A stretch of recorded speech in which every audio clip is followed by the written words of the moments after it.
Kia ora everyone, thank you for having us. I am going to confess that there is a little bit of repetition in our intro to the really amazing presentation from Gemma, so thanks Gemma. We actually quote you, so you'll see there, we'll do your shout out shortly. It is my pleasure to be here today, and a big thank you to the sponsors and of course New Zealand Marketing Magazine. Trudy's already done this bit for us. I am Nicky Greville, Managing Director of Foundry. It's my pleasure to introduce Rachel O'Connor from Toyota and Soraya Fallamore-Smith from Westpac. We are going to build on a little bit on what Gemma has spoken about and talk about sustainability practices and their importance to retailer-customer relationships. So yeah, do forgive me, there are a couple of repetitious slides to intro. I did just want to take a quick step back to the end of 2021. Try not to go to that place of PTSD that I know I have and a few of you will probably have. We were in the midst of a deep, dark, long lockdown. As Omicron spread its way quickly around New Zealand, we had borders in place. I don't know if you remember, we had a big debate about whether Auckland would get out for Christmas. It was super happy times. And against that backdrop, we had, a lot of kind of rhetoric in the marketing world around sustainability, the conscious shopper, and new ways of working in amidst a lot of supply chain discussions. Prior to that, Accenture had already come out and started to talk about, the evolution of shoppers and a dramatic evolution at that, saying, 60% globally of respondents had reported making, more environmentally friendly or sustainable or ethical purchases since the pandemic. And certainly we've seen that in Gemma's research today. And of course we had some really real comparisons. Do you remember these in the media? We had this comparison for what limited industry could do for the world. So it was a really interesting time in terms of really step-changing the decision-making process for consumers. And of course, at this point, all of the global trend reports were obviously pointing to, you need to get these sustainable practices in play, particularly in the marketing sense. It was one of the highest, customer demands alongside supply chain. Can we please have our car, amongst other things, and it really kind of came to the forefront. This is a very, very long quote, so I won't read it, but it is from Deutsche Bank, where they were talking about that greater appreciation of the benefits of a more intact natural environment, but a very real perception of susceptibility. And I think, again, we've seen that this year in New Zealand with the beginning of the year that we've had. So that's the super fun look back. Fast forward to today, and we have come a long way. So there's a lot of corporations have come on leaps and bounds. They have adopted good processes. We have a lot of rhetoric out there, a lot of language. Carbon neutrality is something that is being discussed all the time.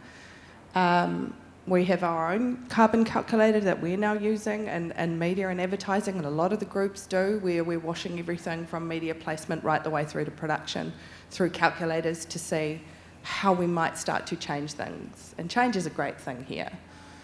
But of course, there's a lot of really great research out there. This is actually mirroring a lot of what you said, Gemma. This is our own panel talking about a really, really long list of concerns that people have. This is just from April activity and looking at the very concerned bars. There's a lot up there, but essentially we've got healthcare, food prices, utility prices, inflation, petrol prices, housing affordability, mental health and education, all sitting above climate change and sustainability. And it's a really, really, really long list. All important, but really long. And I think it's worth thinking about how long that list is, because we as the marketing community have to think about all of those things when we are marketing our products and services. And of course, there is also the greenwashing debate. There you go. There's your quote, Consumer Magazine. There was the March study where certainly it was found that many of the products that you've seen in the previous presentation were found to have claims that were not quite true or authentic or transparent enough. And, you know, there is regulation being called for in the area. And that is super interesting in terms of, again, how we develop customer relationships that are built around authenticity. So, that's a lot. There is this greenwashing slide here. We'll come back to it, I think. So amongst all of that, what we want to talk about today is, okay, so how do we actually maintain focus on sustainability, which we know is absolutely fundamental to the future and how we build businesses and how we sell and how we have relationships with our customers. So where do we start? So we've got 3 questions. We're going to talk through them. Please do throw out any thoughts, feelings, feedback as we're speaking. And I will start with knowing that we've got businesses of all sizes here today. Where should organisations start or continue with the adoption of sustainability to ensure authenticity in all aspects of activation? I'll start with Soraya. Great, thank you, Nikki, and thank you, Gemma, because actually I've got some slides which are going back to what you talk about. I'm sorry if I'm squinting, because there is so much sun sitting at the back there that I can't see half the room, so if you have a question you may have to wave or stand up. But I think it's a really interesting debate, and having been in the marketing industry across multiple big brands that have had sustainable policies, the difference we're seeing from, say, 15 years ago to now is actually seeing sustainability embedded from the top down. And I'll give you an example, particularly for Westpac. So Westpac, if we think about where sustainability should be sitting, it used to sit in organisations that I've worked for globally in Vodafone as this kind of side sort of team. You know, there was a sustainability team and they were writing a strategy and they were delivering it, and, you know, if they were lucky, the business adopted it. Now we're seeing, you know, this global move and a real drive to it. So where is it turning up, and where is it really important? Well, it has to be part of the strategic framework. And if I think about Westpac as an example to demonstrate that, so I think about even our purpose now lends itself. So our purpose is about creating better futures together. Well, that is about partnering with New Zealand in terms of our employees, our customers, our communities, to really drive something that's meaningful and different. So then underneath that, where does it sit within the strategic framework? So we've got 3 pillars. Sustainability is now a strategic pillar in our organisation. What a critical change and what a difference that makes. We have care and inclusion. So in some degrees, those things come together and cross purposes. But it's the lens in which the organisation is filtering the information and really thinking about how we're sustainable. No part of the business really can get away with not thinking about it, because it's part of the strategic intent. Now, I have a funny story. Is anyone here from Salesforce? Can I see any arms? My husband works for Salesforce, so I'm talking about strategic pillars and how proud I am for my organisation. And he said to me, well, we have it in our values. And I said, of course you do. But if anyone knows Salesforce, that's quite true. But the point to that is effectively that it has to be so embedded and come through. Then within that, you have your departments that drive it. And those departments are no longer on the side. Like, we have a head of sustainability in terms of delivering that strategy. We also have a head of sustainable finance. Now, that's a huge change for banking industries, because what they're basically doing in the backdrop of understanding that New Zealand needs to go on a path and businesses and consumers need to do it, how do we enable that to happen? So the products and services and propositions are about looking at the backdrop. So, you know, you talked about banks making money. Well, we're in a privileged position that we can start to democratise some of this activity. So when you think about sustainable agri loan that we've just launched recently, that is really about helping the agricultural sector on a path to moving towards being sustainable. But they have to be able to get finance and support to enable them to do that. The consumers, you look at housing, which was a brilliant segue. We know we have cold, damp, leaky homes. Well, the banks have, you know, and that's not just Westpac, other banks have interest-free loans that enable you to get efficient and healthy homes, so you don't have to pay that. You know, the EV debate shouldn't just be the middle to upper classes that are driving Teslas. We need to democratise that. So the point and position in which you can get an interest-free loan in which you can start your journey towards a smart car are really, really important. So as you can see, everything starts to flow through, and it has to be hugely embedded within the organisation. Thank you for that. So I guess from Toyota's perspective, it all sort of starts with your why. So Simon Sinek talks about, you know, what is your why? And for Toyota, I guess, when you think about the transport industry, about 20% of carbon emissions come from transport. So Toyota, with 25% of vehicles on roads in New Zealand being a Toyota, we have a huge responsibility to ensure that what we are doing, our products that we're offering, actually can reduce those emissions over time. So that's our big, big why. Last year we launched our new brand platform, Let's Go Places, and within that we also have 3 pillars, and sustainability is number 1 in that. We also have mobility and community, so probably similar to what Westpac has there. But I guess, so what we want to be able to do is to utilise our sustainability pillar and really be authentic around what we're doing in the sustainability space. And to really cement that, we've got some science-based targets. And the first one of those is around 46% absolute carbon reduction by 2030. So we've really laid ourselves out there and using science to get in behind what we're trying to achieve in the sustainability space. We're moving towards electrified product to replace our petrol and diesel vehicles, but it is a journey. And so far we've electrified Yaris, Corolla, Camry, CHR and Highlander, but there are many more to come. I guess one thing to consider too is about being authentic. We sell Hilux, but we have to because we can't leave any customer behind. So when you think about the backbone of the New Zealand economy being around farmers and tradespeople, at the moment there's no electrified alternative to a Hilux. So we need to make sure that we're on this journey, we've got a vision for the future, but it's a process to get there, and we have to take everyone there at a pace that is relevant to where we are right now. So yeah, I guess it is all about the journey. We're going places, and we want to go places with New Zealand.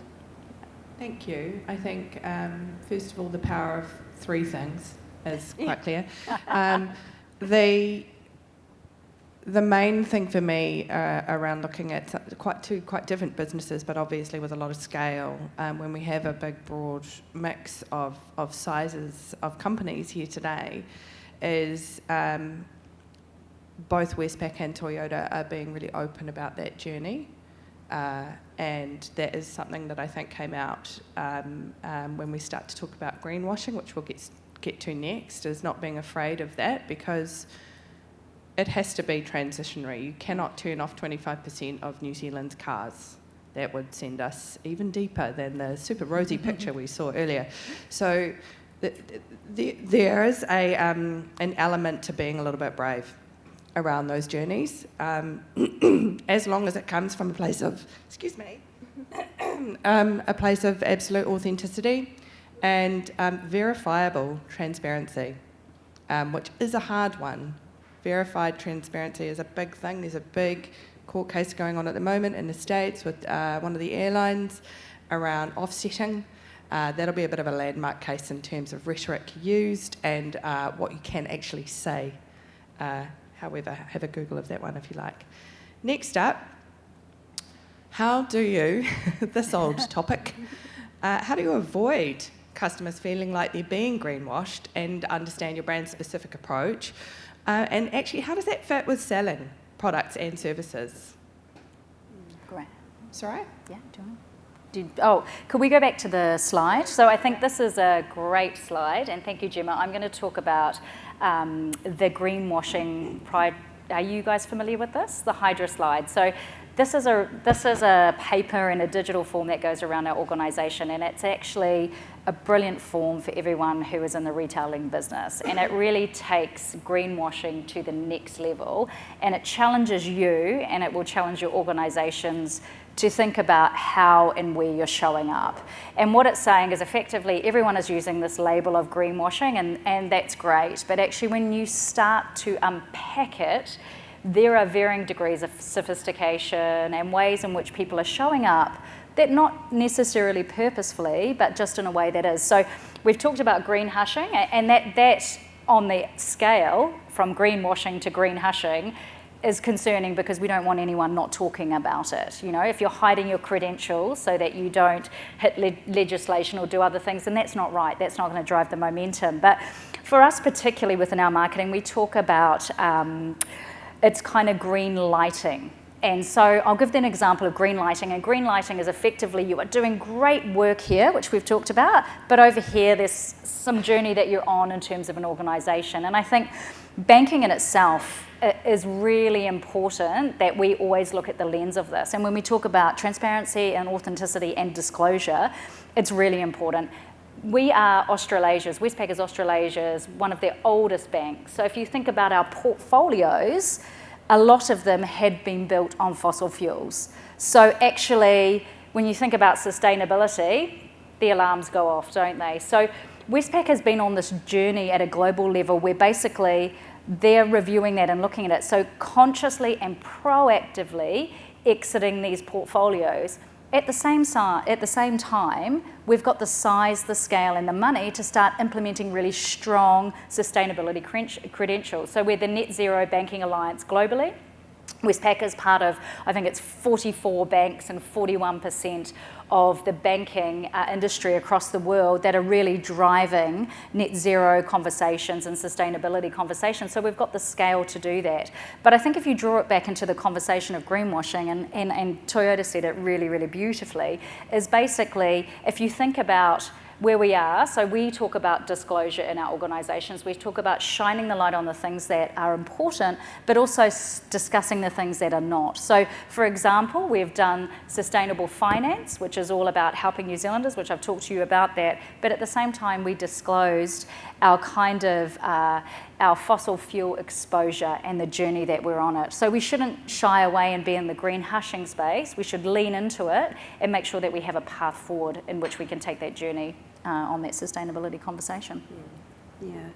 And I guess too for marketers, we're skilled at creating awareness, making things desirable and changing behaviours. So in terms of our responsibility and our role for our organisations, it's our strong narrative that will connect to our why. Why are we looking at sustainability and heading on that journey?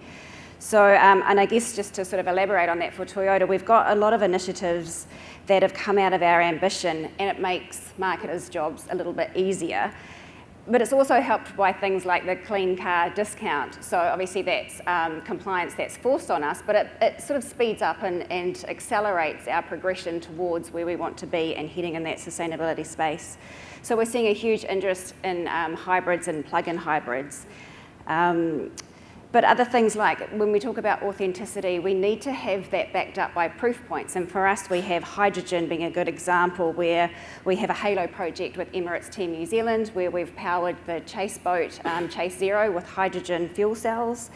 We've also got hydrogen car share schemes and generators that turn, I guess, those benefits of sustainability into reality. So yeah, I think it does come back to that balance as well. You know, we do have, as I said before, products that aren't necessarily as sustainable as the hydrogen ones are, but we can't stop doing those for the sake of our sustainability ambitions. So yeah, we are on that track. We will get there, but yeah, we have to not leave any of our customers behind. So. So I think key learning there is, again, know your why. If you know your why and you know how you're going to behave, then it does become easier in terms of the two sides of the coin there, the good and the bad. You've got to have a bit of risk in there to be able to be transparent and open about that, but it's far, far better. Otherwise, you will get consumers who the letter writers unite, who will get out there and talk about you, whether that's physically in letters or on social, more likely. My view on this one, similar to Gemma, is do not be afraid of this. If we do not all put this in the forefront of our marketing and talk about what we must change, every single facet of our communications, then we will not affect change. And we know we have to change. We have physical reminders of that all the time right now. Thankfully not today. Touch wood. Final question. How do you think marketing as functions within your businesses helps to ensure that the rest of the business really understands the importance of sustainability, both internally and externally, to your customers? Soraya, do you want to? I would love to say that marketing drives this agenda, but we don't. Our role really is to demystify it and provide the insight and the understanding of what our customers want and need back into the business to help them develop the propositions and go on the journey. So really, I think we talked about trust, and we hear a lot from our consumers on trust. And so the conversation we have back as marketers is the things that you are developing and thinking and asking us to market and give to our customers. They have to be authentic. We have to be honest with them in terms of our positioning. And we really challenge the organisation in terms of just because it's eco or it's something like that doesn't mean we're going to take it to our customers. And the role of marketing really is to be that gatekeeper. And it's to really just translate that language, because I think, it's sustainability in general has struggled because for some people it's not comprehensible. If I can't buy food or my house is not warm, then you talking to me about things that aren't relevant or that you're doing as a bank are not really that important to me. So marketing's job is really just to understand the customer and the need and to have the right conversation and enable them on that path that they can start their journey, whether you're a consumer or a business, towards that sustainability. And I guess just to add to that, as marketers, we're in quite a privileged position. So we are the voice of the customer because we're researching it, understanding behaviours and trying to keep ahead of what it is that they might be seeking. And we can bring that information back to our business to help inform the products and services that we're offering. So we sort of straddle both worlds, which gives us a really unique lens to things. And I guess for Toyota specifically, with sustainability being one of our core pillars, and adopting those science-based targets, it means that we also have that backing of our organisation around when we're bringing sustainability feedback from our customers into the business. It is something that is very much prioritised and utilised to the greatest extent possible. And again, also for marketers, it's about explaining that narrative, and storytelling is a really great way to do that. So for example, when we think about our business, yes, we sell cars, but it's all parts of the business that could have an opportunity around what we can do to improve sustainability. So in our warehouse, picking parts for our stores, is that all that they do? Or are they looking for ways that they can be as sustainable as possible in that part of the process, supplying right parts at the right time to the customers with a circular economy focus? For Toyota, it's definitely the latter, so we are looking at ways that we can improve those processes as well. So marketing, again, is helping to tell those stories and share with both our internal staff around what we're doing to try and invigorate and excite them to think of ways in which they can do that themselves, but also then share that externally to the rest of New Zealand to, I guess, encourage other businesses and everyone to start to look at what they can do themselves as well. Thank you. I think it is quite a joy and certainly an observation I would have in the last 3 to 4 years to know that this has really come on leaps and bounds from being a sidelined area, and certainly some of the briefs a while ago that maybe agency partners may have received where we need to say something green about a product. This is core to our business.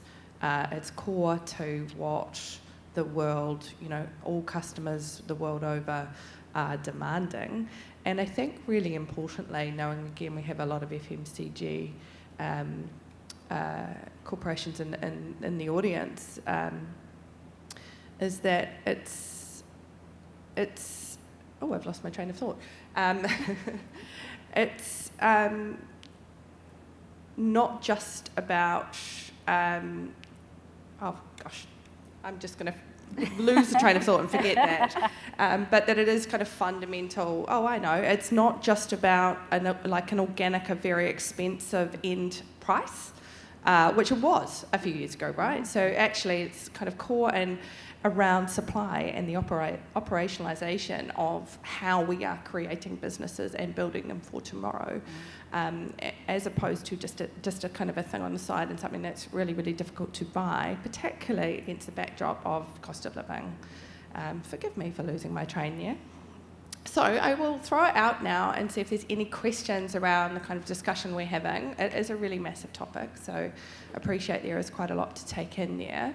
Otherwise, we will be around in the break to have chat. Has anybody got any questions? I can't really see. I know, it's such a beautiful Oh, day. yes, over here. Yeah, you have one. Yeah. Thank you very much. Hang on a second. I'll come. Oh, thank you. Thank you very much for that. That was really insightful. I just have a question for Rachel. Mm-hmm. You mentioned that you're looking at all part of the business to improve sustainability. Mm-hmm. We are working in marketing and media, and I'd like to understand what Toyota or Westpac is doing in terms of your media investment to actually improve sustainability. I was just reading an article not too long ago saying that the media industry is responsible, or the advertising industry is responsible for about 4% of global carbon emission, which is as much as the airline industry, or just under the airline industry. So I'd like to understand at a global level and at a local level as well, if you guys are driving that. Yeah. I guess from Toyota's perspective, we have great media partners who have calculators that can work through what those carbon emissions would look like. So Nicky can answer. Probably one for Yeah. me. So we have a brand new calculator that is, the outputs are twofold. One is a measurement that is aligned to all of the EU global regulation around carbon emissions, and the other is a more localised version. So what we're currently doing is starting to put all campaigns, and that's everything, every single media placement, not just media though, or production, absolutely every facet, or web, almost everything you can imagine to do with campaigning, and also below the line, EDM, and so on, through those calculators to get a single measure. Now, I think the really interesting thing with this debate is, and I was talking to both of these clients yesterday about this, as with any journey, what happens, and I'm sorry if Google are here, but I'm going to use you as an example, if that calculator comes out right now, today, and says, don't use any Google. Can imagine how big that conversation gets super quickly, and I appreciate that whilst I have the privilege of running a really great agency of a good size here, it gets way bigger than my head really darn quickly. So I think there's going to be some really interesting chats, because really soon, like in the coming weeks, we'll be going to all of our media partners and starting to talk about that and going, hey, MediaWorks or TVNZ or whomever that may be, this is actually saying that we should start to change this. The conversation with our clients is, of course, we're here to deliver you growth. That is our jobs. We're here to find audiences, to find great insights and really neat ways to engage with them and deliver you growth, however which way that may be. Are we prepared tomorrow to forfeit reach? Maybe. But the important conversation is that we're having that and that we will be changing.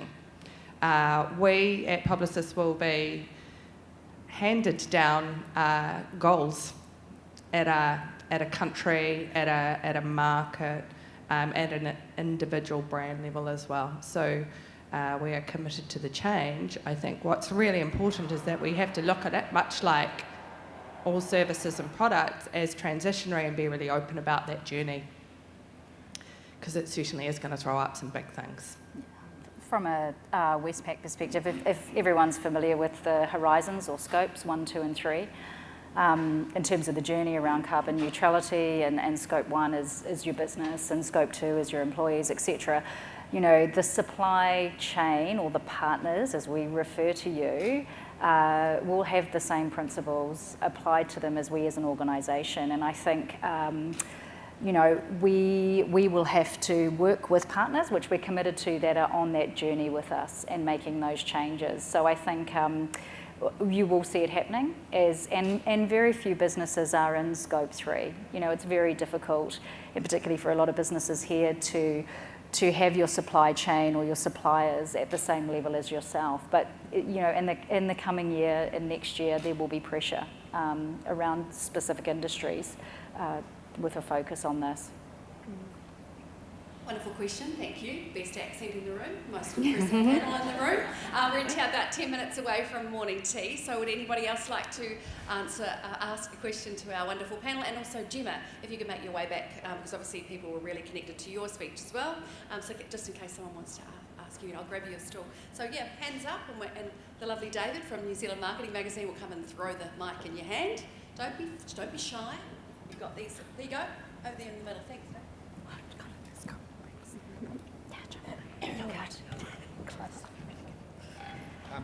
Thank you, David. I'm not quite sure where I'm going with this, so it might go wrong, but I'm interested in money because Ditto.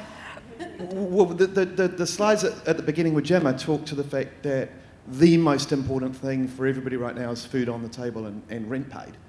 And what I was reading from the panel discussion just now is there's a pivot from I choose to buy something because it's got sustainability in it to I choose not to buy from people who aren't.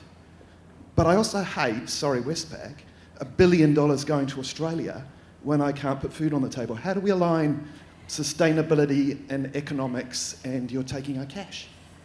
So, you know, it's a really good question, and I think first of all, we didn't make $1 billion, but yeah, you know, I'm sure they would have liked that.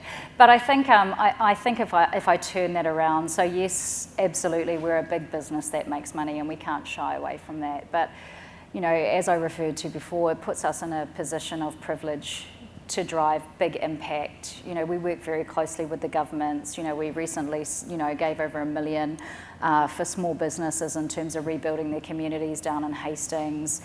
We run huge programs and initiatives that are loss leading for us as a business because it's really important in terms of turning our fleet around and our footprint, working with vulnerable customers. But our scale enables us to run those projects, so it's a double-edged sword.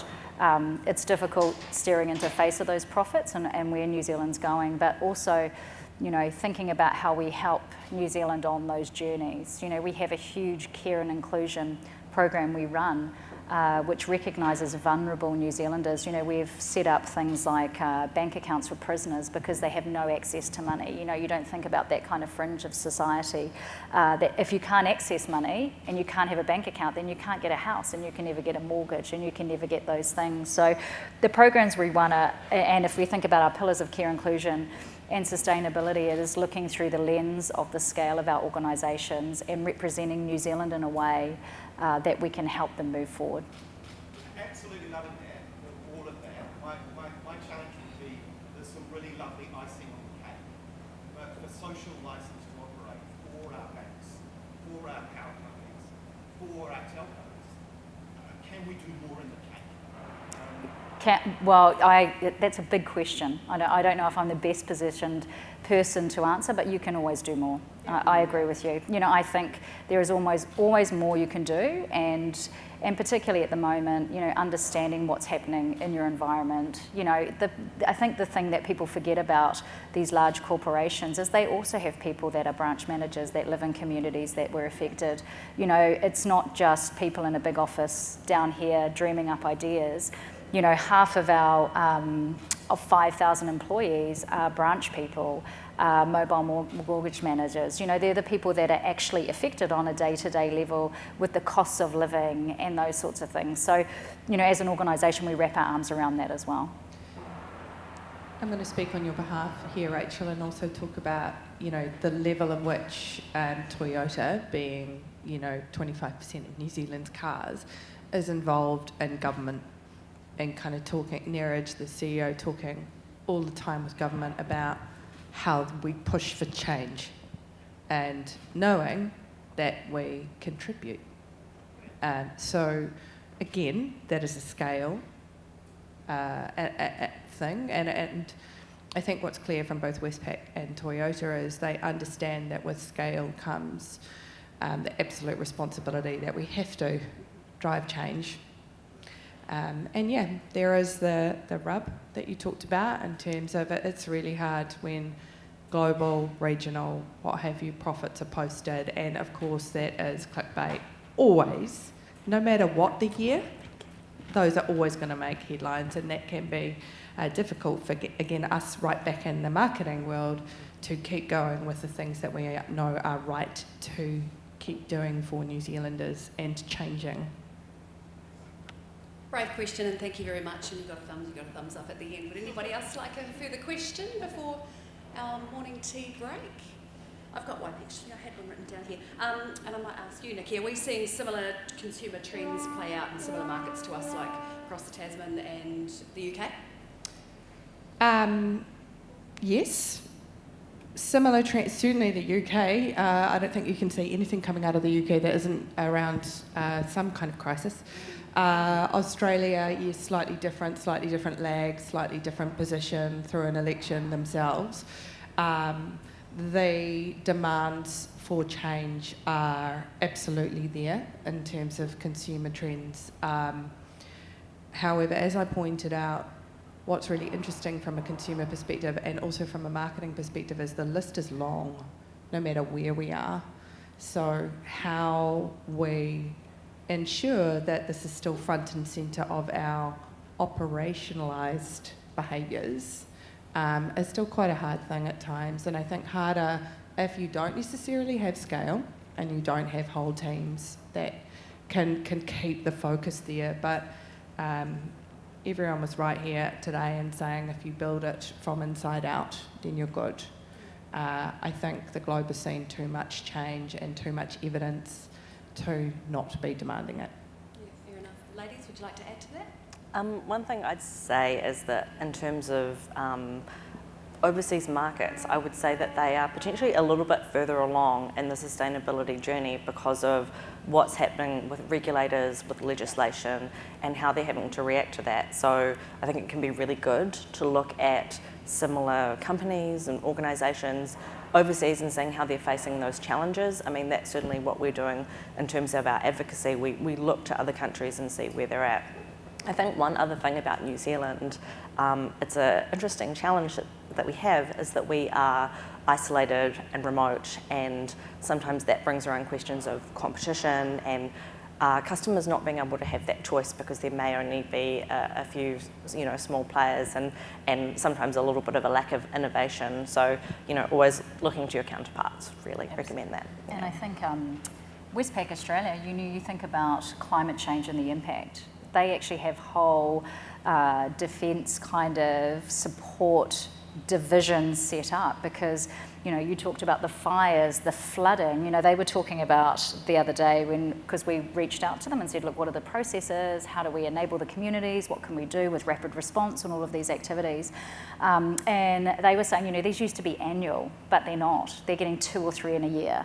And when they're planning for it to happen and looking forward, and why it's so important, ESG as a strategy for them is, the path forward is looking quite bleak, and the severity and the speed at which things are happening, organisations are completely having to change the way they think and deploy. Banking as a service, you need to get money or have a credit card or access food. How do you ensure that you've got a rapid response team that can get out to communities that are being completely washed out so that they can just have the basic needs like water and food without even shelter? The only other ad I would have, and certainly something that we couldn't also cover in 40 minutes today, is ESG as a broader principle. So I think in other markets there's some big stuff going on in terms of ethical sourcing, which is the other facet to really sustainable sourcing and claims. And there's a lot of regulation, lawsuits, what have you, happening and lawsuits seem to be the thing in the US, but a lot of regulation happening around how you claim sourcing and the ethics behind that. So I think that will also be something that, alongside sustainability and what claims look like, and what you are putting on packs or packaging around your services and products, that will become more and more regulated. And I think probably the prediction I'd have is it'll go through something similar to the insurance category, which is a simplification of language, what we can and can't say in terms of marketing. Great stuff. Any final questions? Sorry, just one comment. Please do, Jim. One comment on the greenwashing. For our researchers who sort of debunked the claims that I had up there, it took them hours and hours and hours calling marketing companies. They would come back with some, marketing speak, and then we had to translate that and go back and verification. So it was really hard for us to actually get to a point where we would be able to confidently say, we think this is greenwashing. So I think that's something to take into consideration for your customer journey. It's actually really hard for them to identify what is greenwashing. They're not really in a place right now. And again, that's sort of where that responsibility lies with you guys.